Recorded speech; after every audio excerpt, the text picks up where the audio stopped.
Hello, welcome to Bored and Confused, where I review shows based on two criteria. One, was I bored?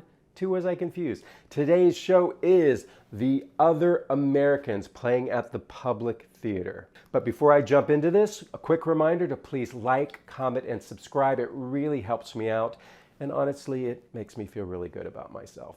So go ahead and click that button, leave a comment, and let's talk about some theater. So The Other Americans is a brand new play by John Leguizamo. Now, I've been a fan of John for years, from his one-person plays like Freak and Latin History for Morons to his film and TV work, but I've never seen him live on stage before this, and that made this production pretty exciting for me personally. This is his first multi-character ensemble play, and that's a big step for someone so associated with solo performances. And I think that's worth celebrating right there. He's taking on a new challenge, stretching himself as a writer, and really putting himself out there. Also, side note, I'm a big fan of Ruben Santiago-Hudson's work. He's the director of this. I saw his one-man play Lackawanna Blues when Roundabout revived it a few years ago, and I was blown away by it. I found it moving. I found it incredibly theatrical. He was fantastic at it. So knowing that he was directing this play also made me really excited to see it. This play first premiered at Arena Stage in Washington, D.C. before coming here to New York. So what is this show about? This play is set in Queens, specifically Forest Hills, around the late 1990s or early 2000s.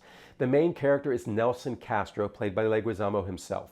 Nelson's parents were immigrants, and he grew up in Jackson Heights. His father, when he passed away, left him and his sister Norma half shares of a laundromat business. And while Norma has become more successful, Nelson has been chasing a bigger dream. He's moved his wife Patty and their family out to Jackson Heights and into Forest Hills, into a larger, more expensive house in a mostly white neighborhood. Now the play opens with Nelson hustling on the phone, trying to close some sort of deal. And then we start meeting the family members. Patty, his wife, who is loyal and supportive, but also has her limits. Norma, the older sister, is practical, more grounded. A neighborhood friend drops by, and their daughter makes an appearance. But the real tension comes from their son, Nick, or Nicky, who is about to come home after a long absence. And here's the thing, the play really holds off on telling us exactly why Nicky's been away. There's this suspense that builds. Slowly, it's revealed that while he was in high school, living in that new neighborhood that they live now, he was brutally attacked, beaten nearly to death. And now that trauma has followed him into college, where he has had a mental breakdown and was eventually placed in a facility to recover. Now he's coming home, and everyone's on edge about it. So the first act is all about these relationships. Nelson wanting to move forward, Patty trying to keep the family together, Norma being sharp and judgmental, and Nicky needing to process his trauma, and the rest of the family trying not to talk about it. I thought the first act of this play was really strong. The dialogue feels natural. It sounds like real people in Queens at this time. Every character feels three-dimensional, and that's a credit both to Leguizamo's writing as well to the ensemble cast, who are doing excellent work. Truly, there isn't a weak link on that stage. The family dynamics are complicated but believable. Everyone is struggling with their own hopes and disappointments, but they're also negotiating those dreams through the lens of family obligation. And that's a tricky balance to write, and Leguizamo does it really well. And let me take a second to mention the set by Arnolfo Maldonado. It's not flashy, but it's really effective. It looks and feels like a real Queens house. The furniture, the layout, the little details, all of it grounds the story in reality. That realism made the tension between the characters hit even harder, because it felt like these people could live right down the street. Now, when we came back from intermission and got into Act 2, this is where I had a little bit of confusion. Act 2 is where the big revelation drops, the kind of twist that's supposed to reframe everything we've seen in the first act. And in many family dramas, this is the aha moment.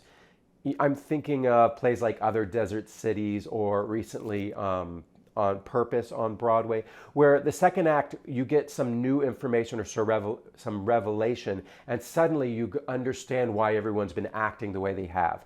But for me and The Other Americans, the twist or the revelation wasn't really an aha moment. It was more of a, oh. Instead of clarifying the character's behavior, it made me step back and try to puzzle out exactly what had happened. And while I was in my head trying to figure it out, I felt myself starting to detach from the drama playing out on stage. It's not that the revelation is uninteresting. On the contrary, it's definitely dramatic. But it didn't land for me in a way that really made perfect sense and illuminated the family dynamic. It actually muddied the waters instead of sharpening them. And because of that, I found myself more observing the second act instead of being inside it emotionally, which is too bad because the actors are giving everything. Nelson's conflict was powerful, Patty had some heartbreaking moments, Nicky's struggle felt really raw, but I wasn't fully connecting because of the structure of the play had left me a little bit adrift. There were also a couple of character beats that didn't quite track for me. For example, Patty's reaction after this big revelation. She suddenly wants to kick Nelson out of the house and it felt like we were headed towards a divorce. Now, Patty has been written and played as a deeply supportive wife, someone who stood by Nelson for years despite his flaws. And so that sudden flip felt abrupt, almost like it was serving the plot more than it was coming from the character we'd come to know thus far in the play. Moments like that took me out of it. Instead of feeling the emotional click, I was asking myself, would she really do that? Does this reaction line up with what we've seen? But let me be clear. None of this means that the play isn't worth seeing. Quite the opposite. The writing is alive, the characters are engaging, the performances are strong across the board. Nelson is a fascinating role. He's conflicted, ambitious, stubborn, flawed, and Leguizamo gives himself a complex character to wrestle with. Now, he isn't a very likable character, but that's not always a requirement for me. Patty and Norma are equally rich, and Nicky's struggles feel urgent and necessary to put on the stage.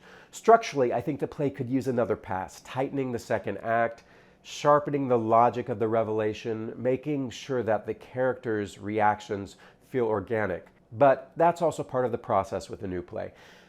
The foundation of this play is very strong, and the talent involved is undeniable. I'm also keeping in mind that this is Leguizamo's first multi-character play, and it really is impressive for the first time writing this kind of play. So, was I bored? No. The writing and performances keep me engaged the whole time. Was I confused? Yes, especially in the second act where the revelation didn't really land cleanly for me and some of the characters' reaction felt unearned. But overall, The Other Americans is a worthwhile evening of theater. It's a significant step for John Leguizamo as a playwright, showing real skill with dialogue and character development in an ensemble context. I don't think this play will be heading to Broadway, but that makes this run even more special. If you want to see Leguizamo's work at this stage of its evolution and catch a cast of really talented actors, now is the time.